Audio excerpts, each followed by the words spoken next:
नमस्कार सांग माने आज एक फ्रेश वीडियो को आपण मानक स्वागत। आज मुझे सेशन साहाय्य गुरु दिवस विषय एक दीर्घ भाषण देखिबी। यही दीर्घ भाषणटी बड़ बड़ छात्र छात्री मानक पई छोट पिलांक पई एक संक्षिप्त भाषण ऑलरेडी मु लिखि सारिछि। मो ए चैनल को जाइकि से वीडियो मध्ये देखि पारंती। यही वीडियोटी बहुत लंबा रहिबो। जदि आपण माने दीर्घ भाषण खोजुथांती तने एही वीडियोटी आपण पई बहुत हेल्पफुल रहिबो। आपण मानक समय नष्ट न करी चलंतु आरंभ करदेबा आज सेशन टी एवं शीघ्र शीघ्र यह प्रैक्टिस कर दे कि आमे गुरु दिवस पई प्रिपेयर हो जिबा। चलंतु स्टार्ट कर देबा। सुप्रभात, मु संतोष नायक आज ए पवित्र अवसर रे शिक्षक दिवस उपलक्षे आपण मानक सम्मुख रे किछि कहिबा पई उपस्थित होईछि।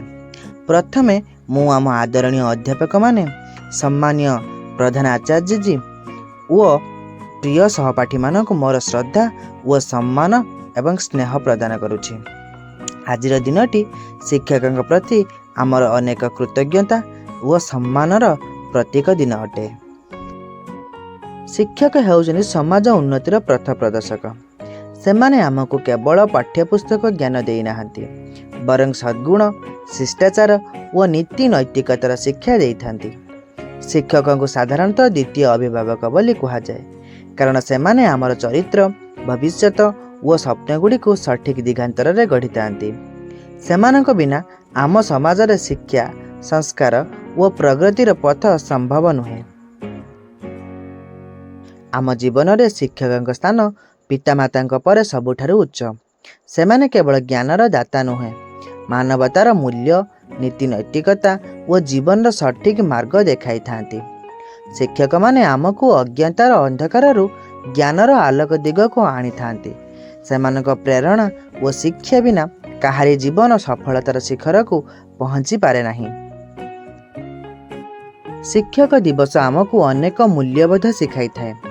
प्रथमे यह आमको शिखाए जे शिक्षक को सदा सम्मान करिबा आमर कर्तव्य।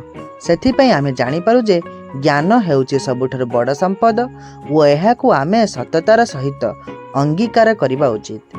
शिक्षकों को अनुसरण करी आमे जीवन रे शिष्टाचार सचेतनता व नीति नैतिकतार पथरे चली पारु।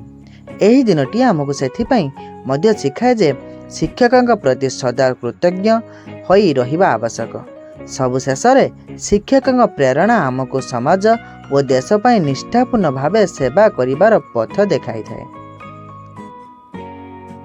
आमे शिक्षकों को केवल ज्ञानर दाता भावे भाबिबा उचित नुहे, बरं जीवनर साहित्यकार पथ प्रदर्शक भावे देखुचु।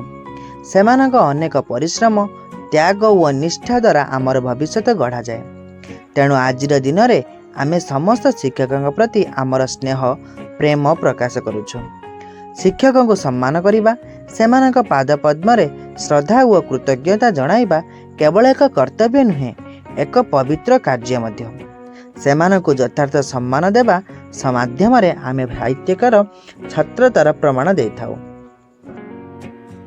प्रिय छात्र माने, आज शिक्षक दिवस रु आमे एही संदेश नेबा उचित जे शिक्षकों पई सम्मान केवल एक दिन रे नुहे, प्रतिदिन हेबा दरकार।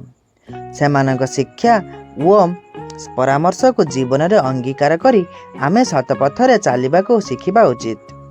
ज्ञान शिष्टाचार व नीति नैतिकता केबे भी सरिब नहीं। आमे आगामी पीढ़ी पई उदाहरण हेबा व देश व समाज पई निष्ठापूर्ण सेवा करिबा। सेहितिबा शिक्षकों प्रति आमर साहित्यिक कृतज्ञता। सेहीपरि आज एही पवित्र अवसर रे आमे एही संदेश नेबा उचित जे शिक्षक माने आम जीवन प्रेरणा पथ प्रदर्शक व साहित्यकार नायक। सेमानक त्याग परिश्रम व निष्ठा को सदा स्मरण करिबा, सम्मान करिबा व सेमानक पथरे चलिबा आमर प्रधान कर्तव्य। आसंतु आमे समस्ते मिसी शिक्षकों को सदा सम्मान करिबा व जीवन रे सेमानक शिक्षा को प्रायोगिक करिबा को संकल्प करिबा। गुरु दिवस दिन मध्य डॉक्टर सर्वपल्ली राधाकृष्णनकर जन्मदिन पालन करा जाए। से आमर पूर्वतन राष्ट्रपति थिले। तांको जन्मदिन अवसर रे एही गुरु दिवसटी पालन करा जाय थाए। जदि मोर ए सेसनटी आपण मानक बहुत भल लगी तेबे मोर सेसन को छोट लाइक कर रखिए एवं मोर चैनल को सब्सक्राइब कर रखिए। देखिए प्रत्येक दिन किसी न किसी आपण मान पई नुआ आसीबो, नुआ किसी जानिबा को पाइबे एवं आपनकर कहिबा शक्ति आपनकर लेखिबा शक्ति बहुत इम्प्रूव हबो, निज परीक्षा रे बहुत भल करिवो। रहुची, धन्यवाद।